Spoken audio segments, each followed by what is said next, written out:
Chapter 9. Okay, this one is a long one.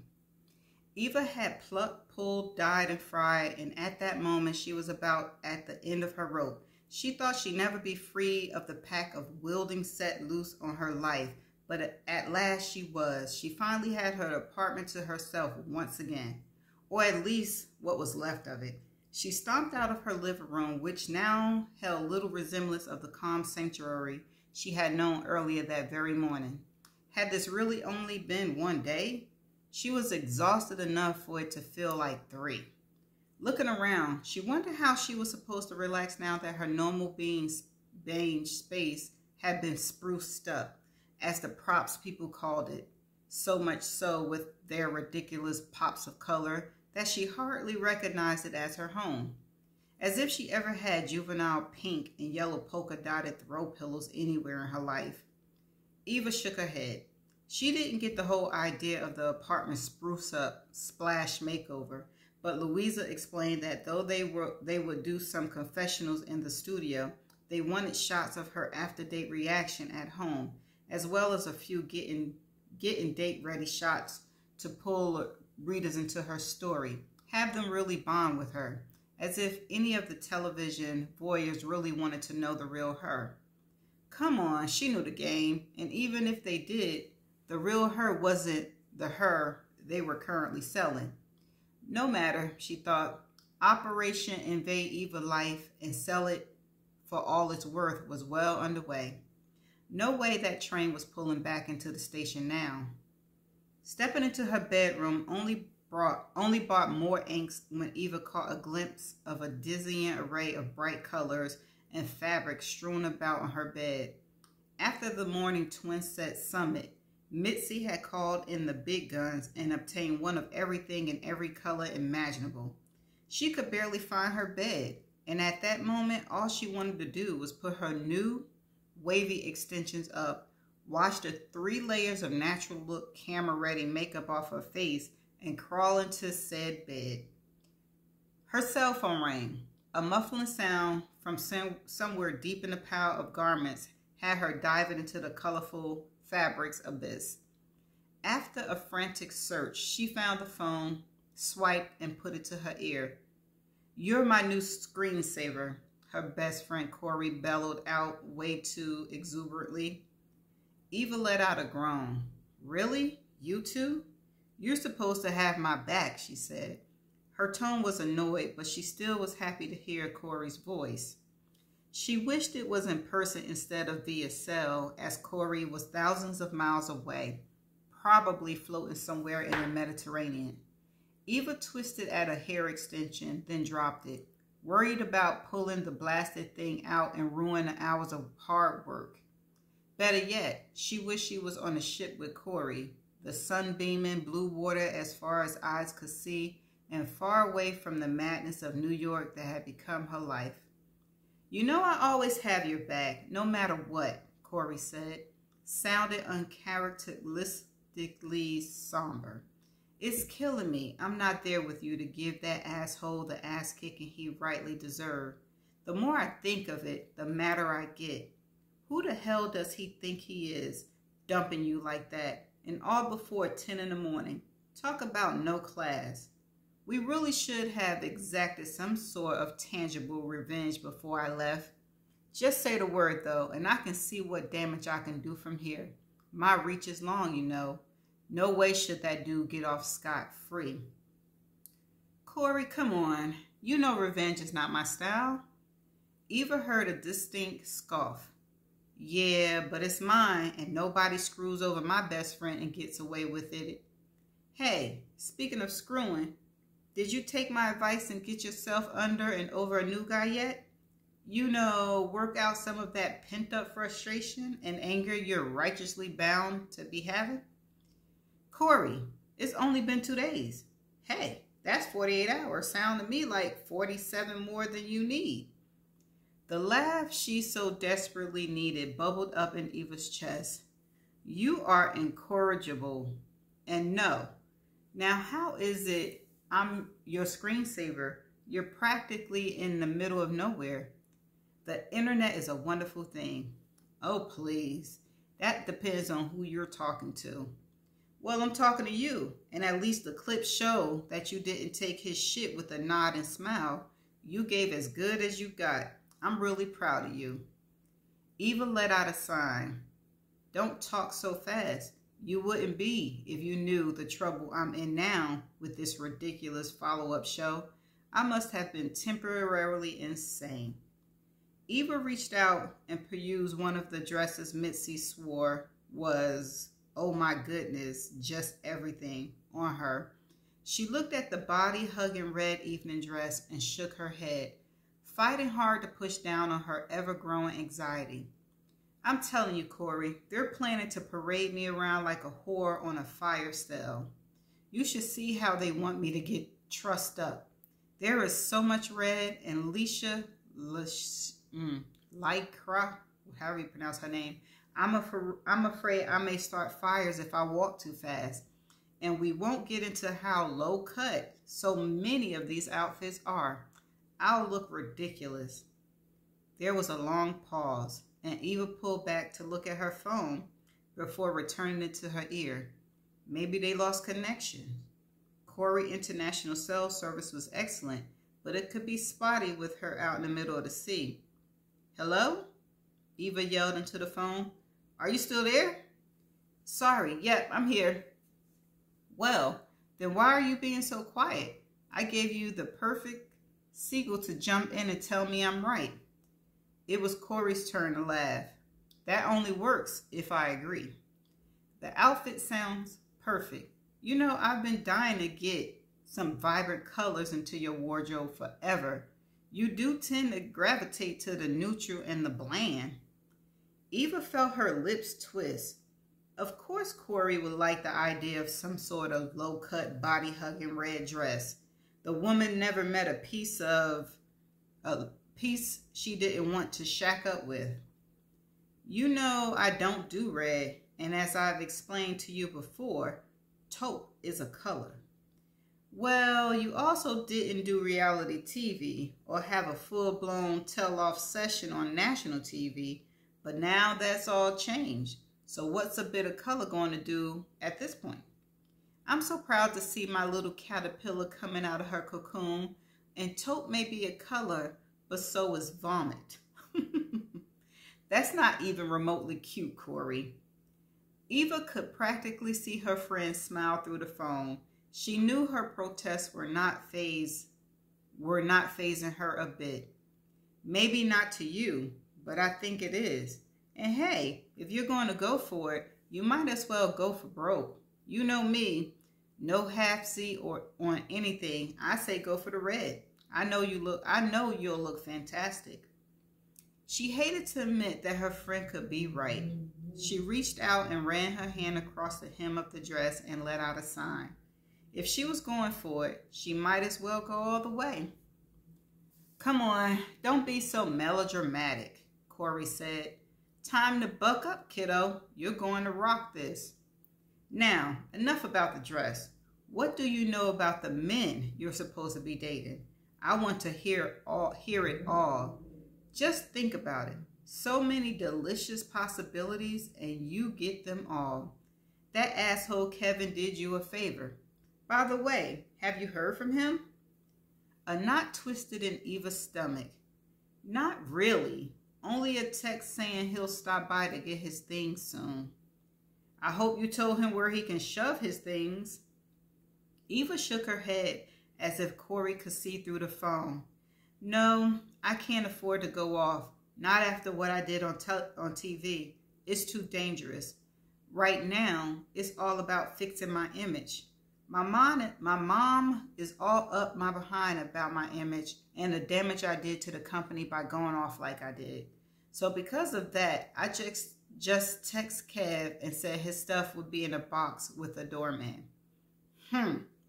You're a better woman than me. He's so lucky I'm not in town. But I'll be back, and then it's on. And your mother needs to relax. She knows all press is good press. Eva smiled. You're right, and the free press is the only bright spot in all of it, according to my mother. She'd be glad to hear that your summer your summers interning at the company weren't wasted. And you know that relaxing and my mother have never met. You're a great friend, but no, I don't need you in trouble for me. No covert late night drive-bys to Kevin Place with you playing Thelma and me Louise, or would it be the other way around? You know I'm Louise, but lately, who knows?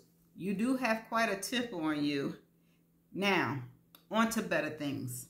Dish on the hot new prospects. All I have out here are money retires and rich jerkos, and extra oily boys are becoming a bore. Yeah, you've got it real tough out in the open water. But really, I don't have much to tell. Walker seems determined to keep me in the dark as much as he possibly can. He says it will make my reactions more authentic. But if I know him, he's only doing it to get my goat. I swear the man lives to infuriate me. It's like he's asking for another knee to the balls or worse. What? Wait. I know it's been like 5 minutes since we spoke. And honey, all jokes aside, I'm so sorry I'm out of town during your time of need and not there for you with Kevin and his bull. Well, we'll have a right bonfire in his honor when I'm back in New York. But what is this about Walker and ball kicking? Shouldn't it be Kevin getting his ball smashed? Besides, I thought it was that Carter guy who was running the show. Eva flopped back down on her bed with a thump as she fell back. Carter is, or at least I thought he was, until Aiden Walker decided to slip onto the scene and take over everything. Eva told herself to get a hold of her nerves. Corey knew her too well and was too perceptive, and she purposely hadn't mentioned Aiden Walker when she was at Corey's the other night for that reason. So, it seems to me you've traded one suit for another. Corey paused, and Eva could practically hear her wheels turning over the phone. Wait a minute. Are you talking about the Aiden Walker? Isn't he the hotshot reporter who got himself into trouble and also happens to be the heir to his father Entertainment Holdings? Hold the phone. What do his balls have to do with anything? You and Aiden Walker balls? Who would have thunk it? I had a feeling you were holding back on me the other night, but I thought it was just you being you. Now, I come to find out you were holding out on Aiden Walker dish. I'd be full on mad if you weren't a meme on my phone right now. Eva let out another groan and shook her head. The meme comment is low, but maybe I deserved it for holding out. First, who his father is doesn't change the fact that he's a jerk. And second, how would you know all that about him?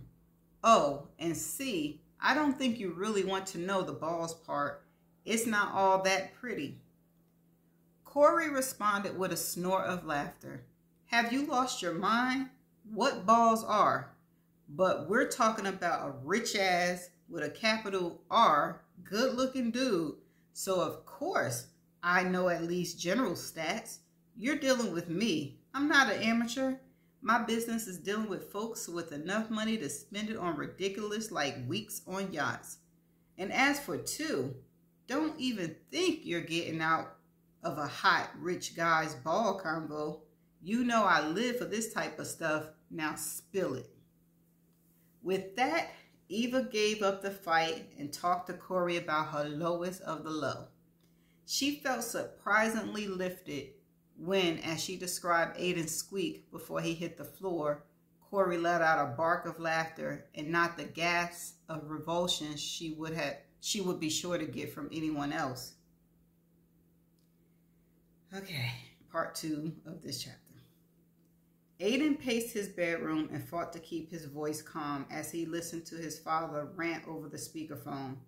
He was running late and had planned to be out the door and on his way to Eva's by now to supervise her getting ready for her first official date.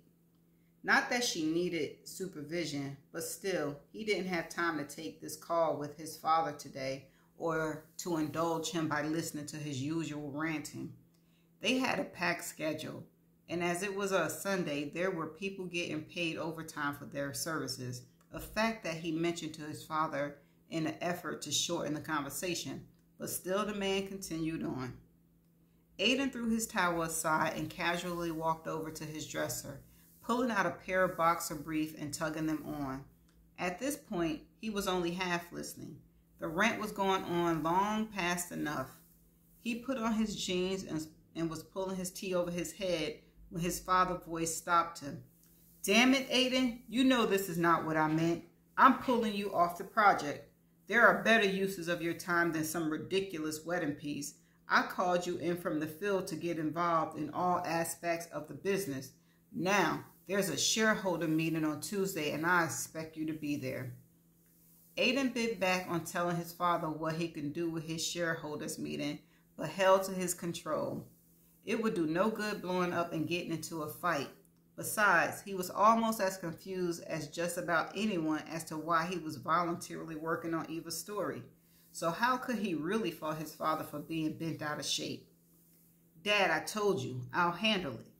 You asked me to get involved with programming while I was here, and that's exactly what I'm doing. If you want me involved, you have to accept it my way or I'm out.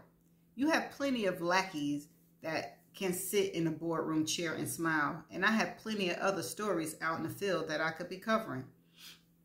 "I don't have to accept any such thing," his father said, his indignation clearly rising. "I could cut you off completely. How would you cover these stories you so badly want to cover without my backing you?"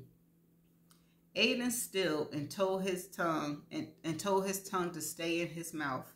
Unfortunately, his tongue wasn't in the mood to listen to his brain. Fine. Good.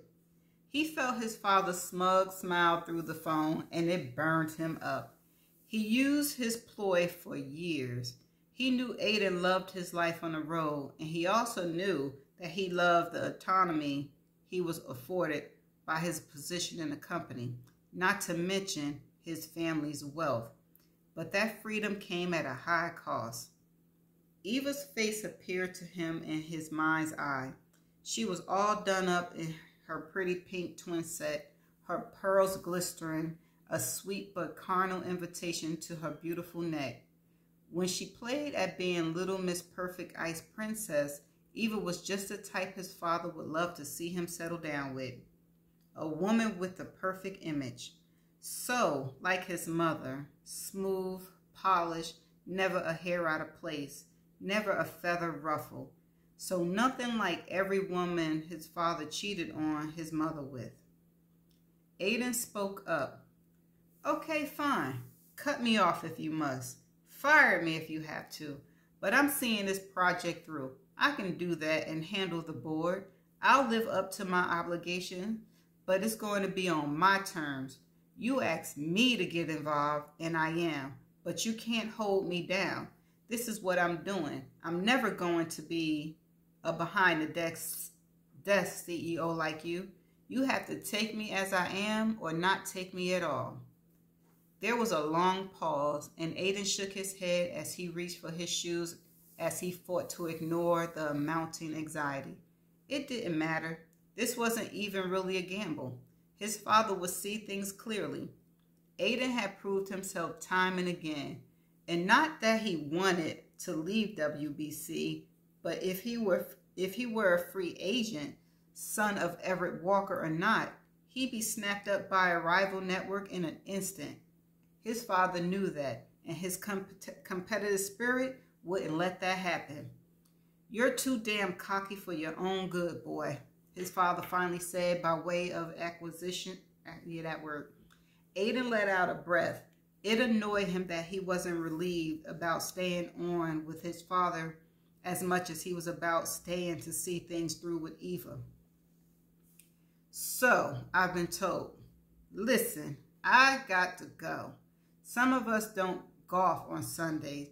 Give my love to Mom." As he said the words, Aiden knew his father would probably not pass the message. He and his mother barely talk.